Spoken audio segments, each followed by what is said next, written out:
Partir en forma mensual de cuando uno ve la materia normal que tenemos aquí todos los días. Esa materia está compuesta desde el punto de vista de partículas elementales de muy pocas partículas. De hecho, ustedes saben que está compuesta de protones y neutrones, es decir, forman el núcleo del átomo y tenemos además electrones. Ahora, esos protones y neutrones tienen otras partículas dentro, son partículas compuestas, son partículas elementales. Tienen un tamaño desde el punto de vista de partículas bastante grande. Está compuesta así de unas partículas elementales que se llaman quarks. Y no voy a explicar las razones aquí. Hay quarks de tipo U y D. Entonces la materia normal tiene solamente tres partículas elementales: U, D y el electrón. Son las únicas partículas elementales que forman toda la materia normal que vemos todos los días. Pero resulta que la física empezaron a descubrir más partículas. Y aquí tengo un listado de partículas que se descubrieron después de estas U, D y electrones, que no forman las partículas que son creadas en aceleradores. Entonces hay una serie de partículas aquí. Entonces la idea es, ¿por qué? ¿De dónde salen? ¿Cuántas letras hay? Este es un gran misterio. O sea, hay algunas explicaciones para esto, pero no todas. Entonces voy a hablar un poquito más sobre eso. Entonces, esto es parecido a lo que existía hace algunos años cuando realmente no se sabía la estructura de los átomos. Cuando no se conocía la estructura de los átomos, la gente empezó a preguntarse cómo distintos átomos, cómo están organizados. Y llegó a que había átomos que tenían propiedades similares. Entonces lo organizaron dentro de una cosa que se llama tabla periódica. Aquí tenemos los gases nobles que tienen comportamiento similar, que son metales, etc. Tienen comportamiento y lo organizaron de esa manera, viendo sus propiedades. Y después se descubrió que todo eso estaba relacionado con la estructura. O sea, se podía explicar a través del modelo atómico. Es decir, núcleo rodeado por electrones. Entonces, se llegó a una explicación de esta tabla periódica en términos de la estructura atómica. En la física de partículas estamos en una etapa relativamente similar. La tabla periódica, que no se conoce tan bien como la anterior, es más o menos esta. Entonces, estas son las partículas que les mencioné antes. Se han visto que existen relaciones entre ellas. No son totalmente, si se quiere, independientes. Hay relaciones. Por ejemplo, si colocamos todas las que tienen carga, unidades de carga de 2/3, las podemos colocar ahí, las que tienen menos 1/3 ahí, las que tienen menos 1 ahí y las que tienen 0 ahí. Estas son todas las partículas que mencioné antes, las 12 partículas que mencioné anteriormente. Entonces, hay una cierta, entre comillas, tabla periódica. Estos son los que dije, U, D y electrón, esas forman la materia normal.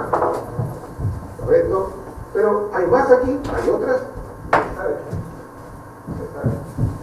¿Cuál es la relación entre ellas? Bueno, se sabe, por ejemplo, de que estas dos interactúan entre ellas, estas dos también, por eso las coloqué también de esa manera, porque interactúan entre ellas. Uno puede pasar del quark U al D, etcétera, que se llaman quarks, a través de lo que se llaman interacciones débiles. O sea, las interacciones débiles se conectan esas partículas.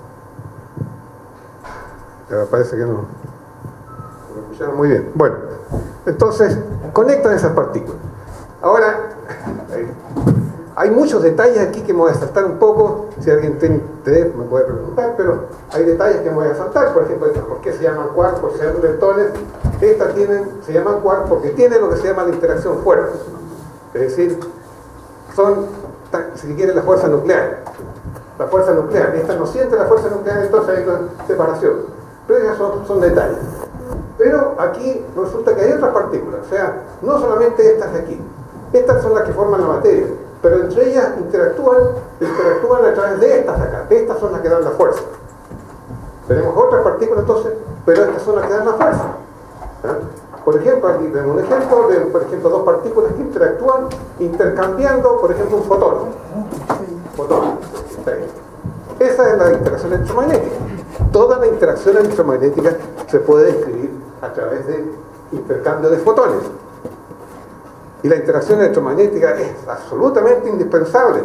Es la base de toda la química, por lo tanto, de toda la biología, etc. es la más importante dentro de la vida diaria, porque es la base de todas las de la física del átomo. Bueno, pero también hay otras interacciones, por ejemplo, esta se llaman gluones, que también corresponderían a una partícula, y esta es la que da origen a la interacción fuerte, a las fuerzas nucleares, etc., ¿no? Pero dentro de este esquema falta este nucleo. Este es el Higgs. Resulta que todas las otras se conocen, pero falta el Higgs. Y el Higgs es fundamental para este modelo. Si no existiera alguna de estas otras partículas, no sería tan fundamental. Podría no existir, de hecho, como dije, podría haber más. No pasaría nada el modelo.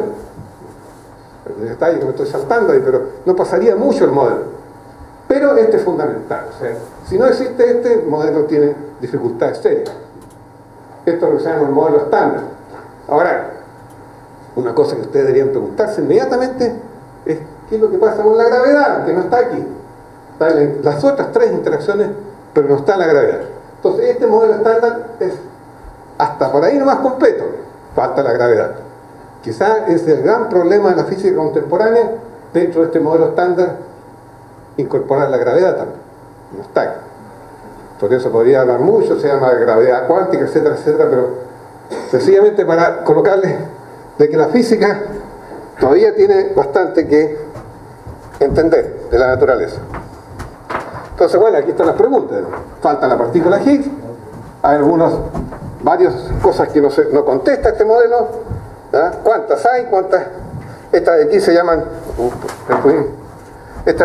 generaciones, hay con familias. Si esta es una familia, otra familia, podrían haber más.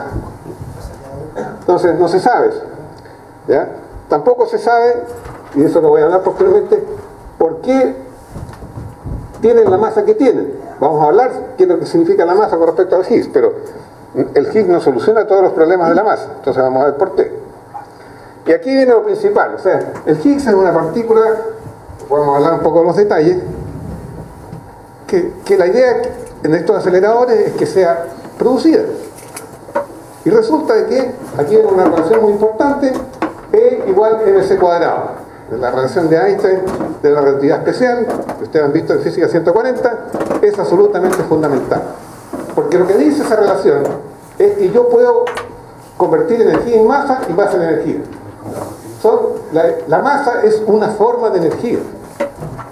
Es una cosa absolutamente revolucionaria y que puede ser comprobada en forma rutinaria en estos aceleradores.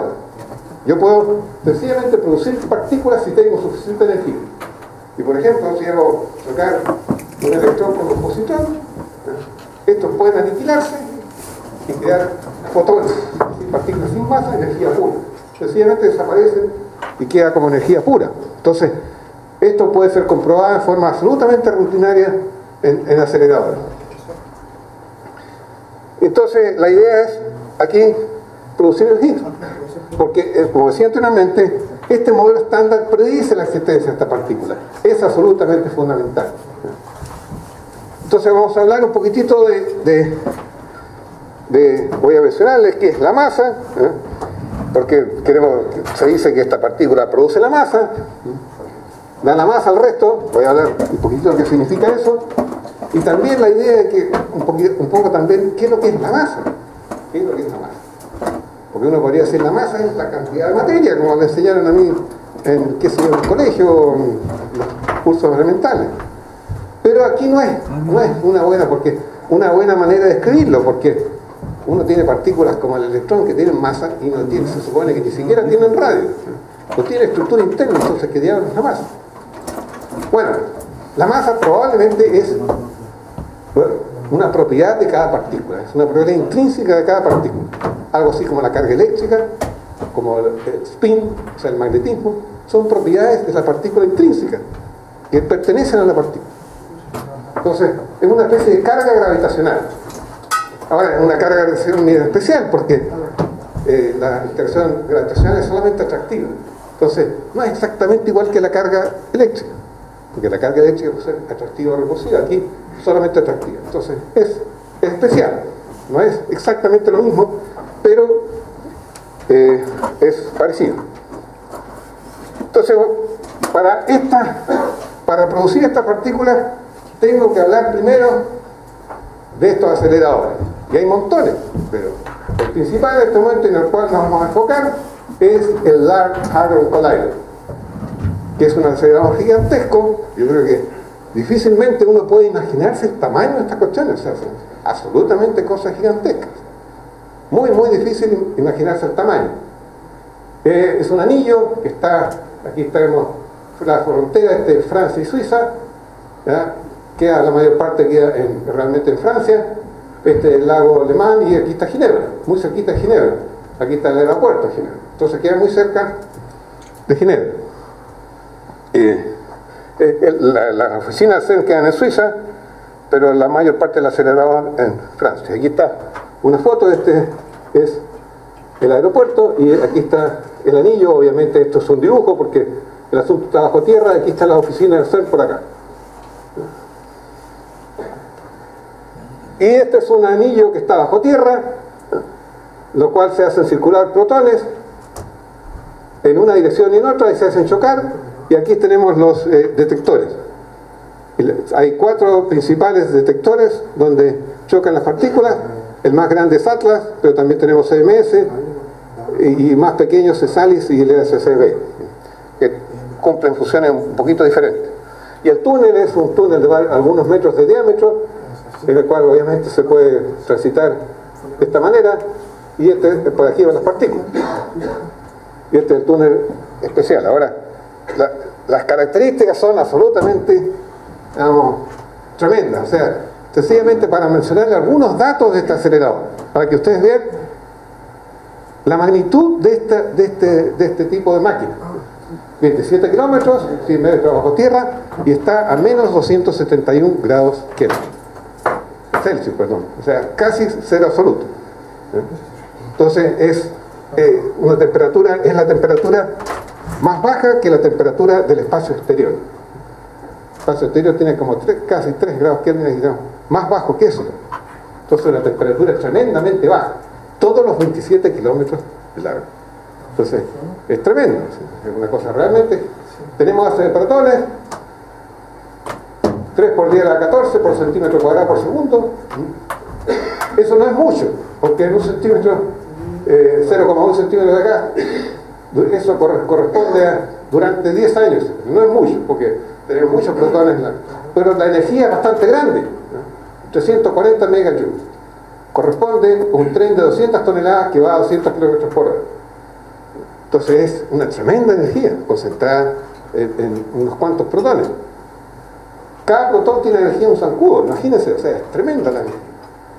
La precisión es tan grande que es como lanzar 2 agujas a una distancia separadas por varios kilómetros y que choquen las dos choquen, digamos, en la punta del punto. Esa es la precisión que se requiere para este tipo de aparatos. Se producen 600 millones de eventos, digamos, donde se juntan los órdenes por segundo. En cada colisión se producen 20 eventos, 600 millones por segundo.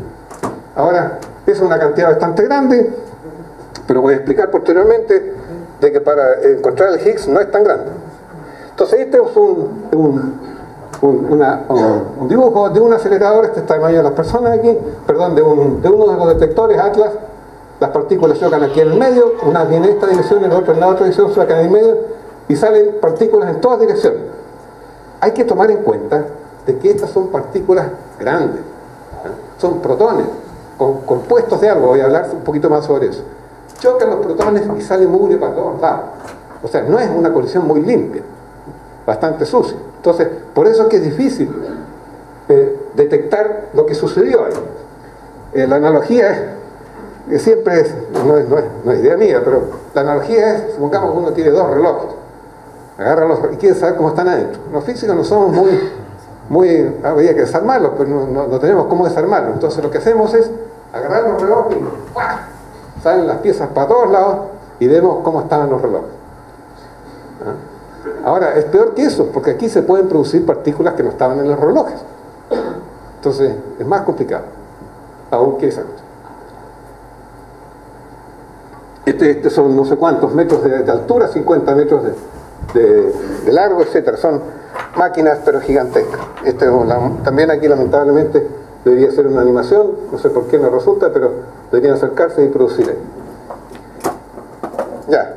Entonces ahora vamos a hablar un poquito de Higgs. Como decía anteriormente, de alguna manera está relacionado con la pregunta fundamental esa de dónde sale la masa. ¿Qué es lo que es la masa?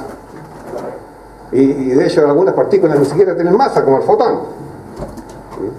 Entonces, la analogía que a veces se usa es la siguiente. Ahora, hay varias analogías para entender esto. Este campo de Higgs sería un campo que estaría en todo el universo. Se habría producido en la gran explosión. Al principio, cuando empezaron todas las partículas, no tendrían masa en la gran explosión. Pero llegó un momento que se produjo una transición de fase, es como el agua cuando hierve. Y se creó este campo de Higgs en todas partes del universo. Entonces se creó este campo de Higgs en todas las partes del universo, y esto es similar, pero las otras partículas al atravesar este campo de Higgs adquieren la masa. Esto es similar, es una analogía obviamente, algo que tiene una pieza llena de gente aquí, y entra alguien a la pieza. Entonces la gente típicamente, si es una persona importante, va a empezar a conversar con él y no lo va a dejar avanzar. Entonces se crea como una excitación alrededor de esta partícula, de esta persona que va entrando. Cuanto más conocida, más famosa sea, mayor es la excitación y mayor es la cantidad. Por ejemplo, que sea un físico famoso como Feynman, yo siempre recuerdo haber visto a Feynman. A Feynman le sucedía eso. Ustedes habrán oído hablar de Feynman. A ella siempre no podía andar solo. Siempre andaba rodeado de un grupo de personas que andaban con él. Es una cosa impresionante.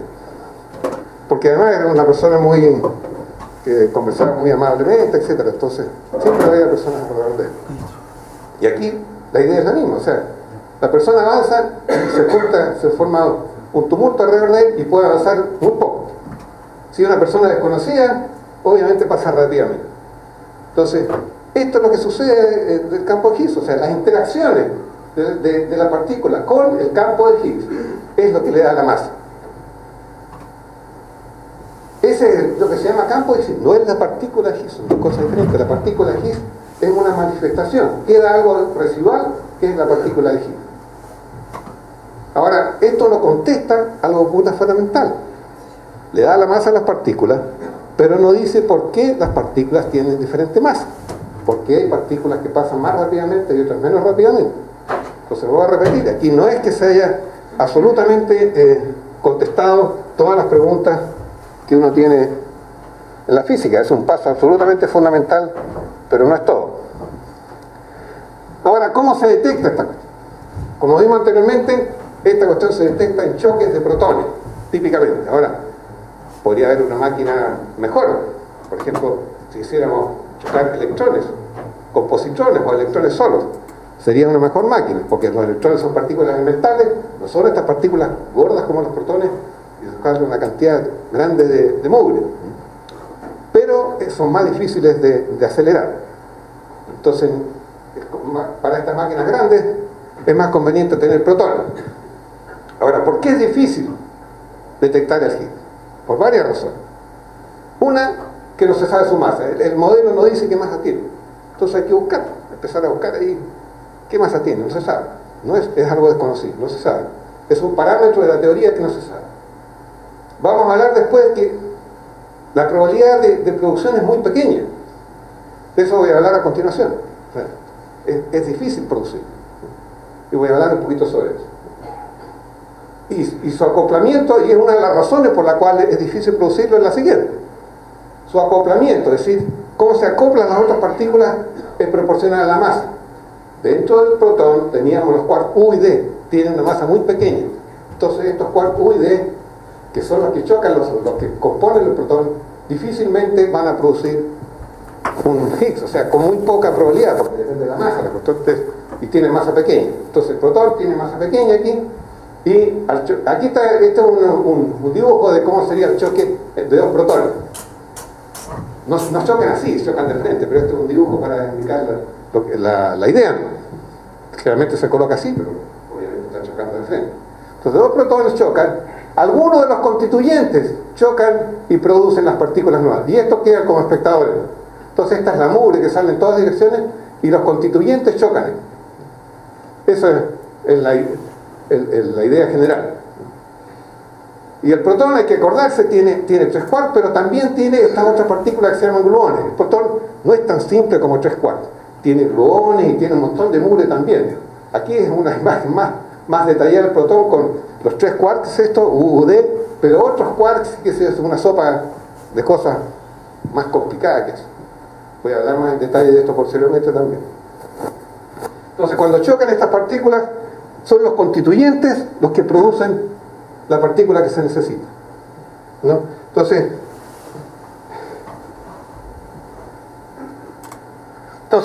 hay distintas formas de producirlo. Aquí sencillamente es un poco lo mismo. O sea, pueden chocar, por ejemplo, un quark con un antiquark que producir un Higgs aquí, distintos 2 quarks, puede ser estos gluones que choquen, ¿no? Entonces hay distintas maneras de producirlo. Típicamente se sabe que una manera importante, que es quizás la más importante, dependiendo de la energía, es esta de aquí. 2 gluones que producen energía. Gluones, vuelvo a repetir, son las partículas que están dentro del protón y que dan la fuerza entre los quarks. Entonces esa es una manera de producirle. Aquí tengo lo mismo de nuevo. Supongamos, por ejemplo, estos son... esto es otra cosa. Este Higgs, como decía, se puede producir por los constituyentes, pero además el problema es que decae. O sea, no lo podemos ver. Y eso es una cuestión adicional. Además, el Higgs decae entre lo que se llaman distintos canales. O sea, aquí tengo distintos canales dependiendo de la masa. Por ejemplo, a 125, que sea, lo más probable es que decaigan estos quarks veces. Y aquí tenemos otras probabilidades de decaimiento, etc. Entonces, además decae. Es producido y después decae. Y entonces hay que ver los distintos canales por los cuales decae. Hay que verificar, hay que ver. Por ejemplo, el canal que se ha observado en este momento es 2 fotones. Ese es el más observado.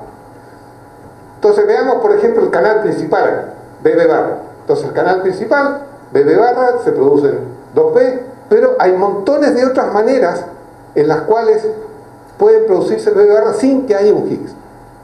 Entonces, aquí coloqué ejemplos de otras maneras en las cuales, chocando 2 protones, se pueden producir los BB, y uno de ellos solamente produce el Higgs. Entonces, los otros es lo que se llama el background, o sea, procesos que no dan el Higgs. Entonces, la probabilidad de producir el Higgs es pequeñita, es este de aquí nomás. Estos de aquí no producen Higgs, ninguno de estos, solamente eso. Por eso que es difícil observarlo, porque uno observa el BB barra y en algunos casos se produce el Higgs. Entonces, ¿cómo sabemos de que se está produciendo el Higgs? Entonces, la manera de verlo es la siguiente.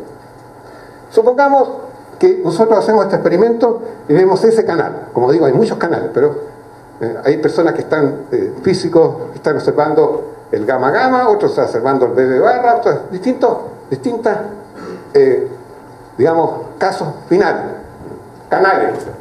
Entonces, supongamos que estamos viendo el BB barra, entonces estamos viendo y empezamos a ver el número de colisiones que me dan un BB barra en función de la energía. Entonces, hacemos el experimento, va a haber aquí, por ejemplo, una cruz aquí, va a aparecer otro aquí, etc. Y vamos contando el número de veces que se produce BB barra dependiendo de la energía.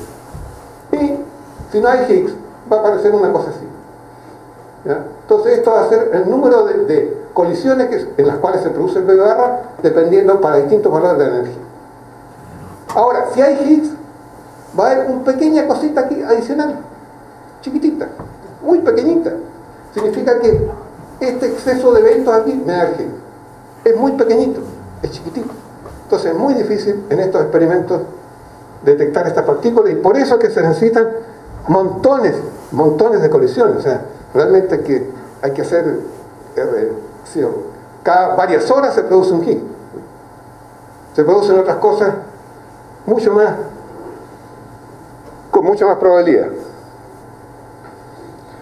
Ahora voy a hacer un poco de propaganda aquí.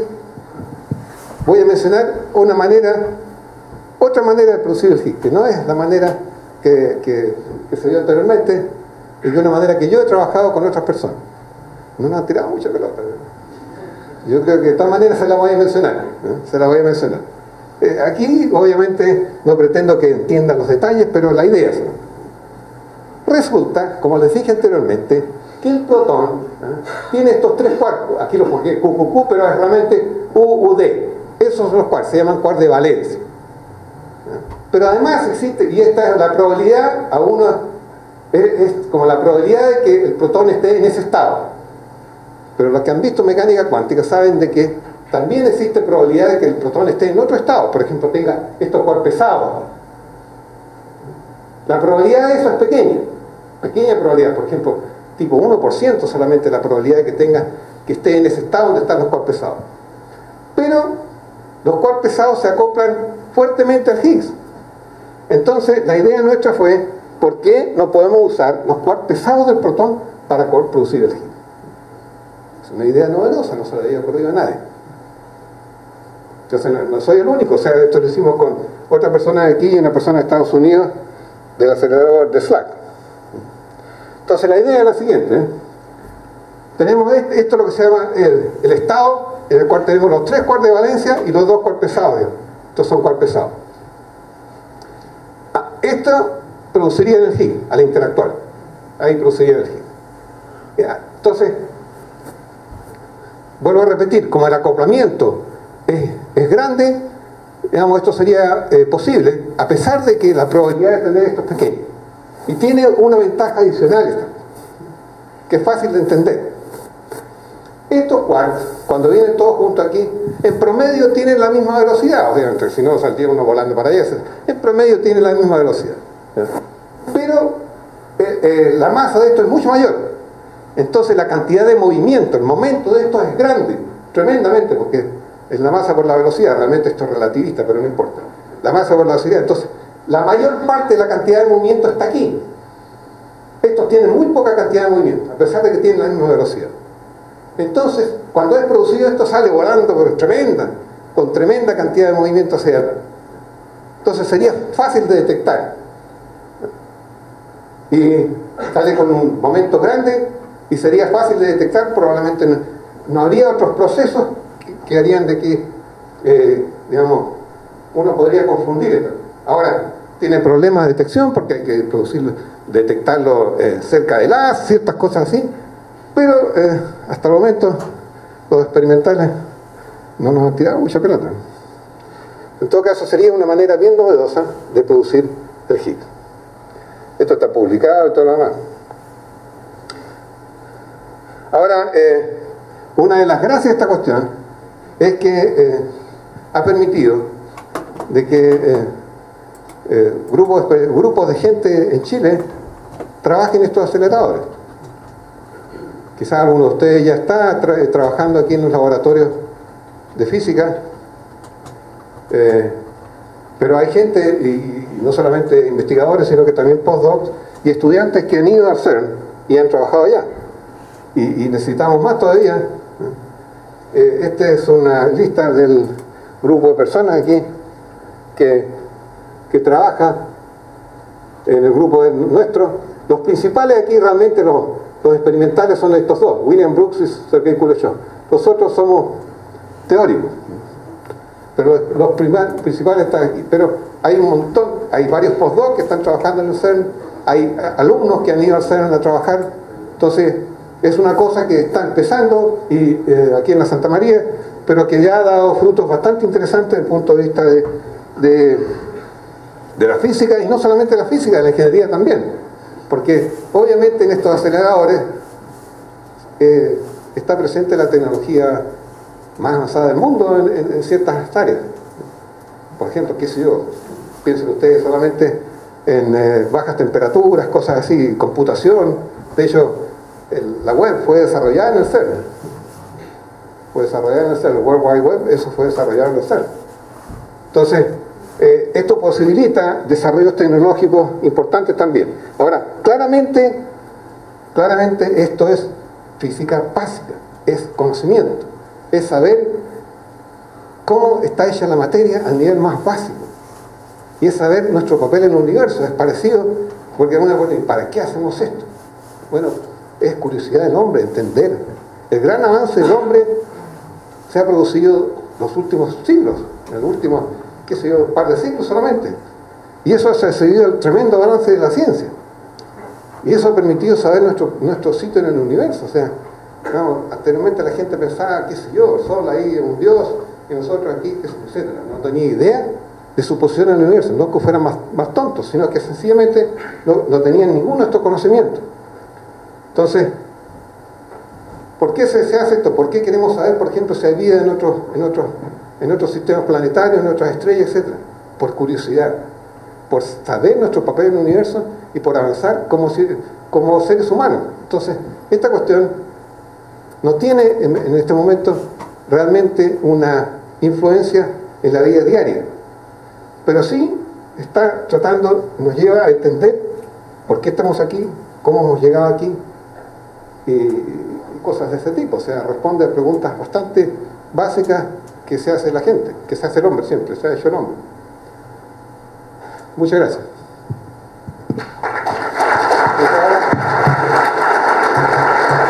Obviamente, bienvenidas las preguntas y comentarios. No sean tímidos. Yo soy tímido, pero ustedes no creo que lo sean tanto. Si quiere, digo, José,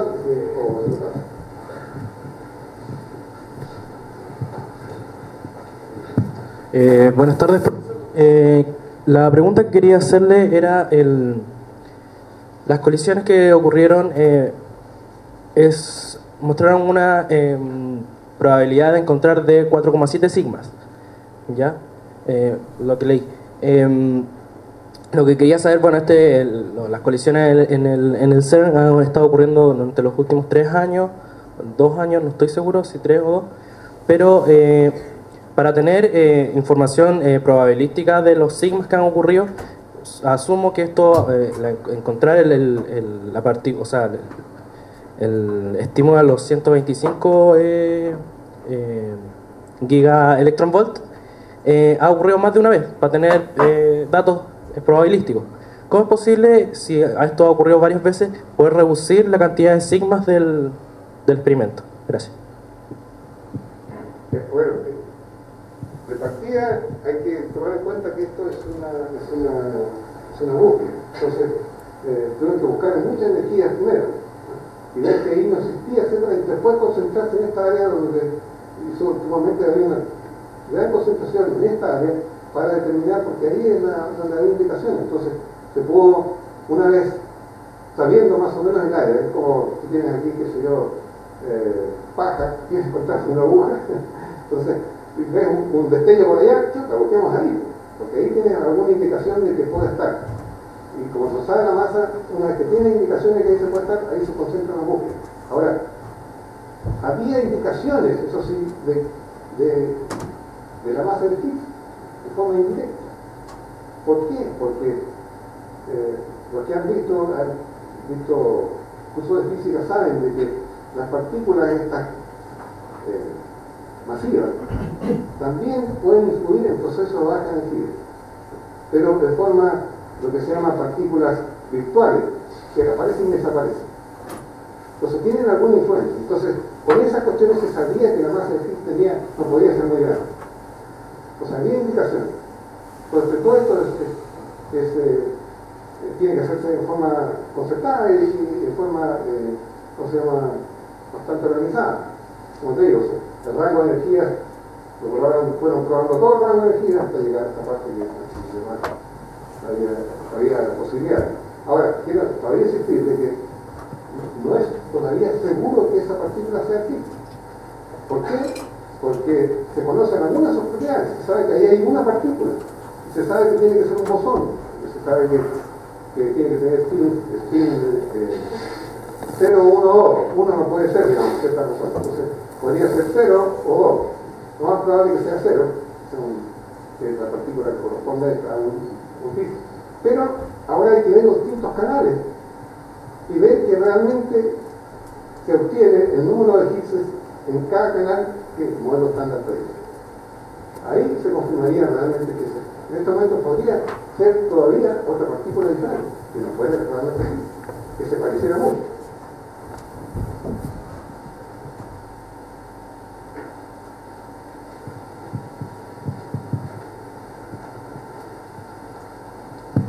Buenas tardes, profesor. Mi pregunta es con respecto a la teoría de cuerdas. Me gustaría saber, a su juicio, si es verosímil o plausible que debido al descubrimiento del bosón de Higgs permita sentar una base, permita refutar o irrefutar la teoría de cuerdas, debido a que hay muchos científicos que utilizan el positivismo y la refutabilidad popperiana para justificar la teoría de cuerdas en sí. A su juicio, ¿es posible que se refute o irrefute en un 100% la teoría de cuerdas de acuerdo al descubrimiento de este bosón? Uno, que sepan, hay una cosa que se llama teoría de cuerdas. Ahora, esta teoría sería una teoría que de alguna manera involucra toda la interacción. Hasta el momento es una hipótesis. Pero sería como el gran sueño de la física, en el sentido de tener una sola teoría de la cual saliera todo. The theory of everything. Entonces, sería como en este momento un candidato a la teoría, pero es muy difícil verificar, porque sus consecuencias serían muy altas energías, muy tremendas energías. Entonces, muy difícil de verificar o no verificar. En este momento, el Higgs tiene que ver con el modo estándar. La teoría de cuerdas no es afectada por eso, como te decía. Las consecuencias de la teoría de cuerdas son a muy alta energía. A la energía, la gravedad, por ejemplo, sería importante a esas energías. Ustedes saben de que, ¿por qué no se considera la gravedad? Interacciones, ¿por qué no se considera? Porque la gravedad a estas energías de RHC es todavía muy débil. Y no tiene casi ninguna. Entonces, la teoría de cuerdas es una teoría que involucra todas las interacciones, pero solamente es confirmable a tremendas energías, mucho mayores que. Entonces, es muy difícil la teoría de cuerdas verificarla o no verificarla, porque, digamos, sus consecuencias solamente se pueden apreciar a través de la energía. La gente está trabajando muy fuertemente para ver alguna consecuencia de la teoría de cuerdas que se pueda verificar, llamémosle a esta energía. ¿Esto es muy bien?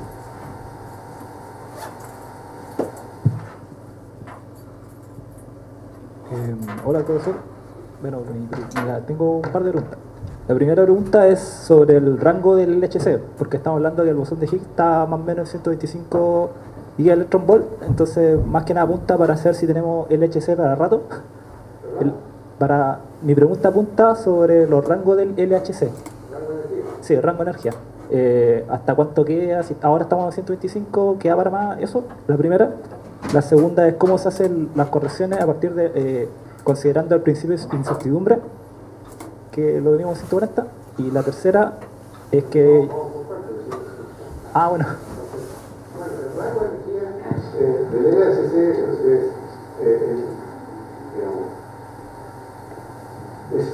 en este momento 7 GeV, 3,5 cada uno. Lo supieron a 4. Entonces 4 GeV cada. Entonces serían 8. Pero TeV. Ahora, esa cuestión puede parecer muy grande, y además conocimos aquí, pero resulta que, como dije anteriormente, esto es para los protones, para las partículas que interactúan, resulta que es mucho menor. Se distribuye la energía entre los constituyentes. Entonces es mucho menor. Se supone que esto lo van a mantener hasta finales de este año para precisamente verificar las propiedades de Higgs, los distintos canales. Posteriormente va a estar cerrado por un año y tanto, un año y medio, para hacerle todos los chequeos correspondientes, y después lo van a subir a la energía máxima, que sería 7 cada uno, 14 TeV.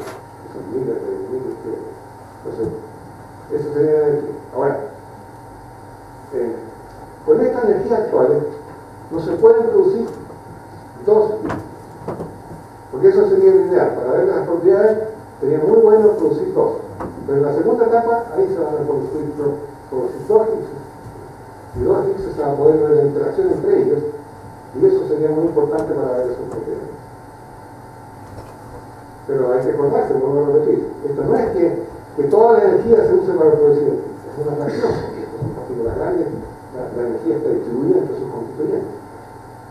¿Cuál es la otra pregunta? La otra pregunta es que había un streaming de la charla pasada en donde usted apuntaba que el campo de Higgs era medio sospechoso, medio raro. ¿Ah? Sí, medio raro, como que usted no le convencía mucho. Sí. Entonces quería preguntarle por lo mismo si usted tenía alguna explicación suya que no fuera la de Higgs.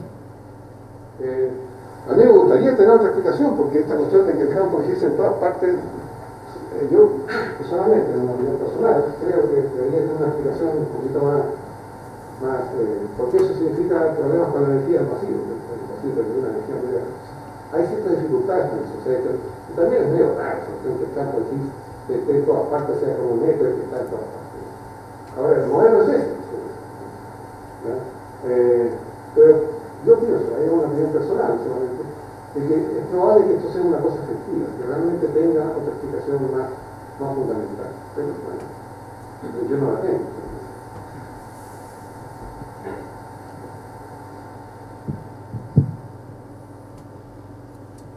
¿Alguna otra pregunta?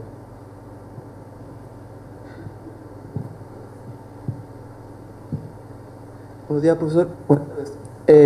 Mi pregunta tiene que ver respecto a cómo interactúan estas partículas, o sea, cómo interactúa la materia con el campo de Higgs, porque todos los modelos, todas las explicaciones apuntan a que una partícula que viene e ingresa al campo de Higgs e interactúa. Ahí me choca un poco esa explicación con el concepto de que el campo de Higgs es algo como el éter que está en todas partes, o sea, ¿desde qué punto se ve que viene una partícula e ingresa a un campo si el campo está en todas partes? Como tú estás en una piscina y estás dentro de la piscina, empiezas a nadar inmediatamente la fricción, o sea, no es que te metas a la piscina, está en todas partes, entonces en el momento que te metes parecido a lo que sucede en física de sólidos, cuando tú tienes electrones dentro de un material. Física de sólidos dice la masa efectiva del electrón dentro del material no es la masa que tiene afuera. ¿Por qué? Porque tiene interacción. Interactúa con la acción y eso se puede enfrentar con una masa efectiva. Pero apuntando el ejemplo que usted... ¿No se escucha? ¿Sí?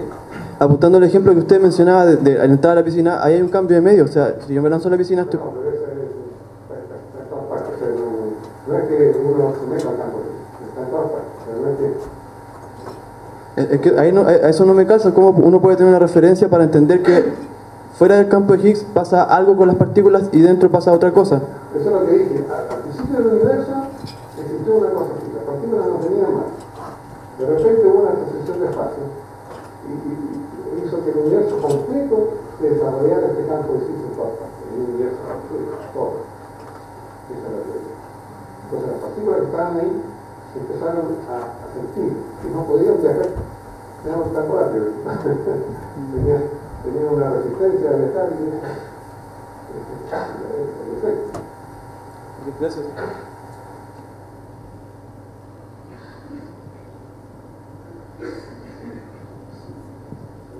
Buenas tardes, profesor.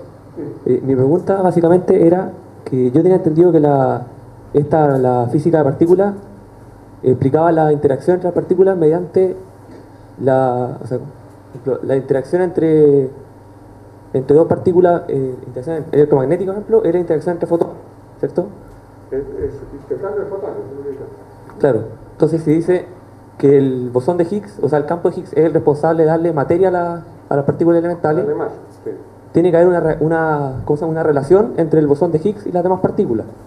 ¿Cómo se explica esa relación? ¿Existe una partícula elemental que explica la relación, cómo se relaciona el bosón de Higgs con las demás partículas elementales?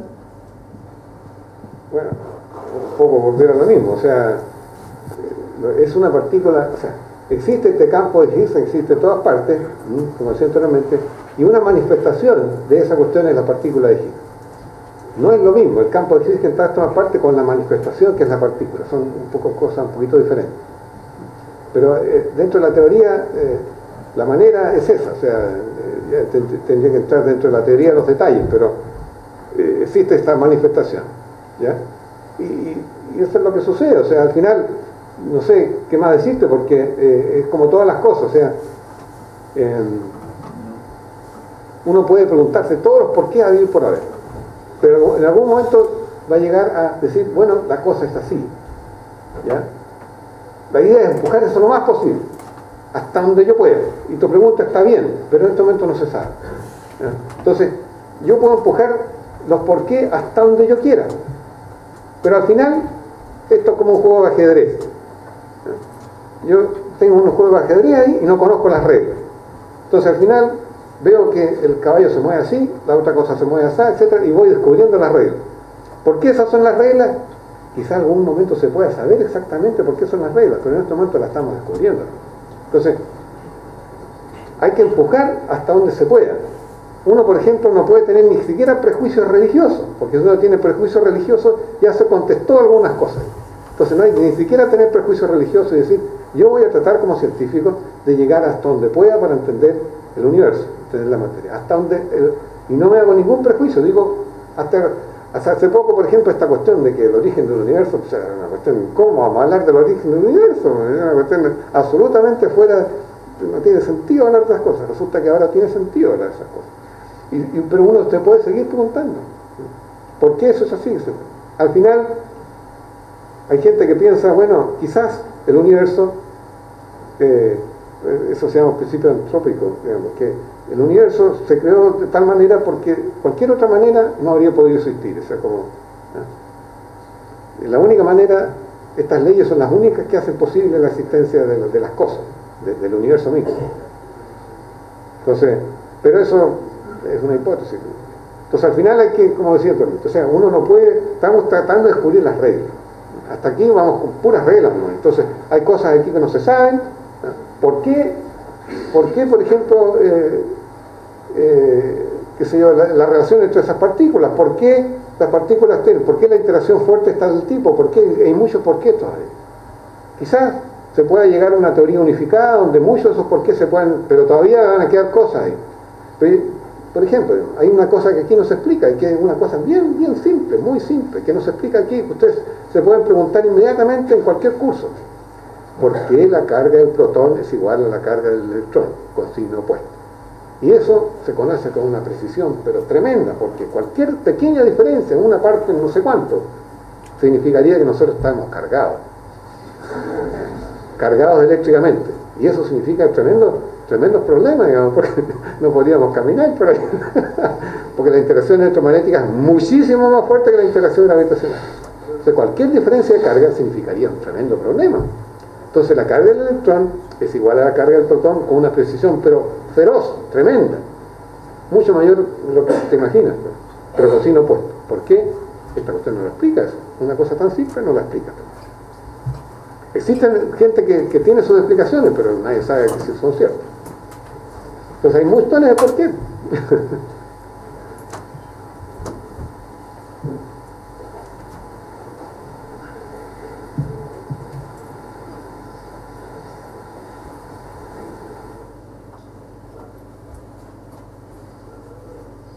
Sí. Fuerte.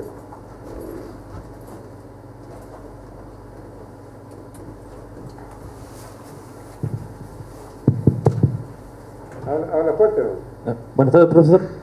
Mi pregunta va hacia si el descubrimiento del bosón de Higgs ayuda en cierta manera a explicar cómo podría funcionar la materia y la energía oscura, que es lo que ahora no se entiende. La materia oscura. Claro. Bueno, en este momento la materia oscura no está aquí. No está aquí. La materia oscura es un misterio también, es una de las cosas de los por qué, que no está metida aquí. No tiene nada que ver con el bosón de Higgs. Puede ser que tenga algo que ver, pero no se sabe. No se sabe en este momento. Absolutamente.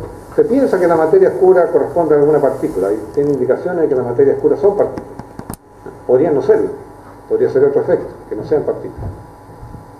Podría ser que el LHC, por ejemplo, descubriera la materia oscura, porque la materia oscura, al parecer, está un poco en toda la galaxia. Entonces habría materia oscura aquí, ¿no? Podría haber. Entonces puede ser que sea descubierta en el LHC a través del experimento. Pero es un misterio. O sea, si la materia oscura estuviera, por ejemplo, acá, ¿no se supone que tiene una masa mucho más grande que el material normal? La cantidad de materia oscura es mucho más grande que la cantidad, esa es lo que se supone a través de las mediciones, que la materia normal sería como el 4% de la materia del universo, el resto sería materia y lo que se llama energía oscura, que es más misterioso todavía. Pero eso es precisamente uno de los problemas de este momento, el problema más urgente en este momento de la cosmología, de la astrofísica, es qué cosa es la materia oscura, porque todas las indicaciones son que además la materia oscura tuvo una importancia tremenda para la formación de las galaxias, permitió la formación de las galaxias. Entonces, es fundamental en este momento tratar de entender de dónde viene, y hay un montón de gente tratando de entender qué es lo que es la materia oscura y qué sé yo. En todos estos modelos que uno conoce, uno trata de ir más allá de esto, ¿ya? De tener una sola teoría, y hay candidatos de cosas que van más allá. Por ejemplo, uno se llama supersimetría, otro se llama modelos compuestos, etcétera, etcétera, etcétera. Casi todos estos tienen algún candidato de materia oscura, alguna partícula que no interactúa con las materias, porque esa es la idea, la materia oscura no se puede ver. Entonces no interactúa con la materia normal, excepto gravitacionalmente. Solamente gravitacionalmente. Eso es lo que se piensa en la materia oscura. Tiene efectos solamente gravitacionales. Y son varios los efectos gravitacionales. Por ejemplo, qué sé yo, las galaxias, la velocidad de las galaxias alrededor de su centro no corresponden a la ley de Newton. Quizás la ley de Newton está mala, también puede ser, cosas así. Entonces, esa cuestión todavía está en absoluta investigación.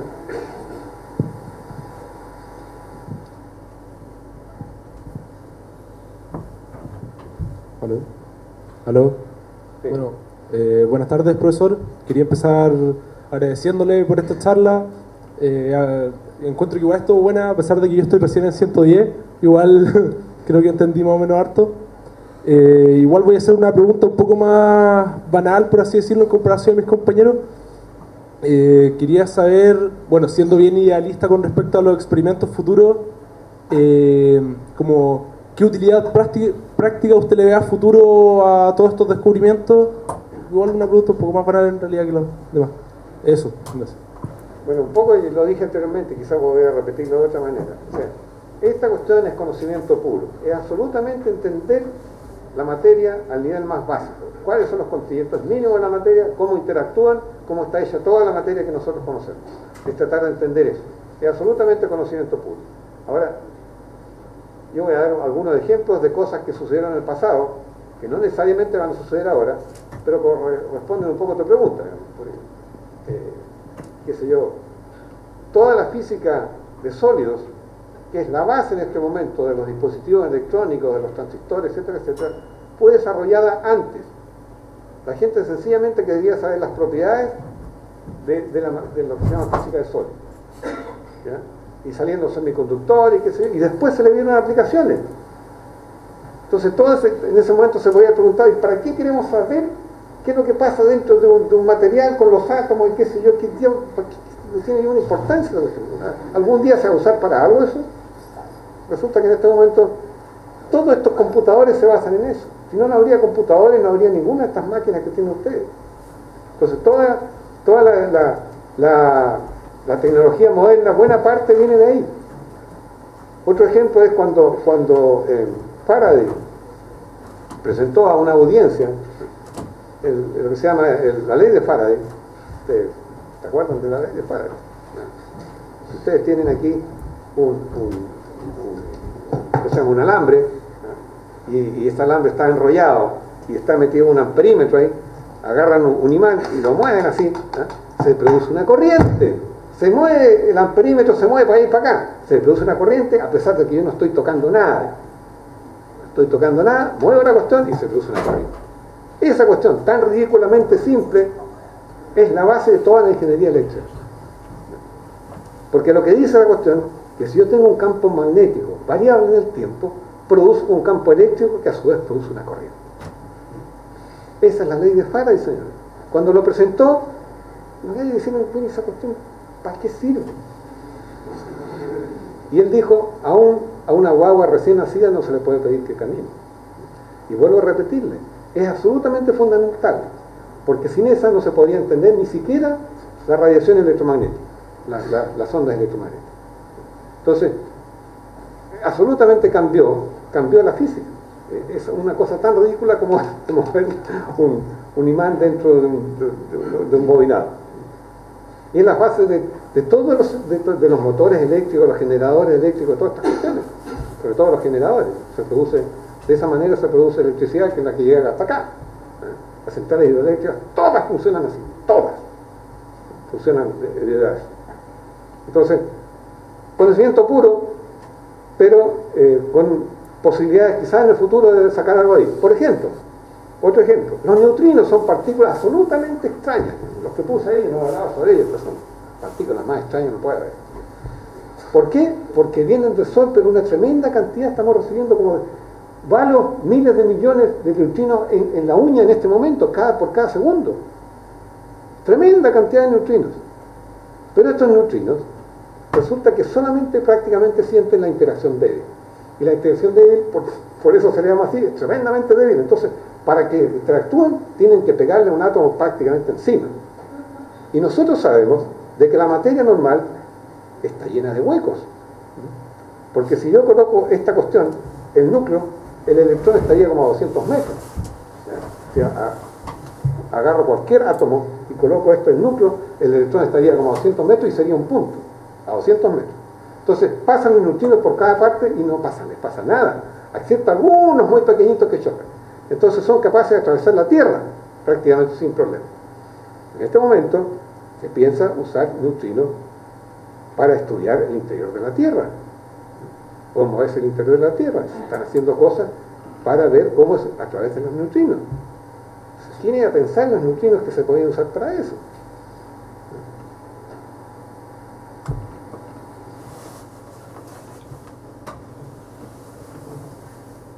Además, los neutrinos nos dan información, son las únicas partículas que nos dan información de lo que sucede dentro del Sol. Porque del Sol nos llegan dos cosas, nos llegan fotones y nos llegan neutrinos. Los fotones son producidos dentro del Sol, pero duran varios millones de años en llegar a la superficie. No es mucho tiempo, ¿no? Millones de años solamente. Pero cuando salen, obviamente no son exactamente los que se expresan, porque están chocando como locos ahí. Entonces cuando salen, no nos dan información sobre lo que había dentro del medio. Pero los neutrinos sí. A través de los neutrinos uno puede saber cómo es el Sol dentro. ¿Otra pregunta? Respecto a lo que acaba de decir de que la materia es como hueca, en las colisiones ¿es probable o ha sucedido de que no ocurra algo? O sea, que no salga tanta cosa, tanta basura como dijo. Haga un poquito más, no te termine. Ahí. Respecto de que la materia es hueca, por decirlo, Sí. en las colisiones ¿es probable o ha ocurrido que no salga algo? Que no salga tanta cosa, tanta basura. Que no salga algo, ¿cómo te entiendes? Que no salga tantas partículas o tanta basura como usted había dicho antes. No. Yo lo que dije anteriormente es que cuando nosotros hacemos chocar partículas grandes, entre comillas, como los protones, que realmente para el tamaño de las cosas que tenemos nosotros de física de partículas, son partículas que tienen su radio, o sea, no son partículas pequeñitas, ¿no? Tienen su radio y son partículas. Entonces, si lo hacemos chocar, partículas grandes, sale mucha mugre en todas direcciones, como dije anteriormente. Eso es lo que dije. Pero aún ahí tienen que estar muy enfocados, muy etcétera, para que choquen bien, porque son, de todas maneras, son pequeños, pero cuando chocan son como dos bolas que chocan. No sé si entendí bien la pregunta. Es que mi pregunta era si era probable que no ocurra algo, o sea, que choquen pero que no... ¿A qué te refieres con que ocurra eso? No sé, que puedan chocar pero que no salgan cosas, o sea, que como que se traspasen así como... Eso es lo que está diciendo, los neutrinos sí, porque los neutrinos solamente tienen interacciones débiles, pero si no mando un electrón, a pesar de todos los juegos que hay, las interacciones electromagnéticas tienen que dar alcance. Entonces, si tengo aquí el núcleo y va un electrón por allá, obviamente lo va a sentir. No es necesario que le pegue al núcleo, o que le pegue al otro electrón directamente, las interacciones electromagnéticas tienen que dar alcance. Entonces no es necesario, pero para el profesor de sí tiene muy corto alcance, porque son de radios prácticamente a la cosa. Entonces es diferente. Ya. Ok, le damos las gracias entonces al profesor Iván Schmidt por su tiempo, por su dedicación. Muchas gracias.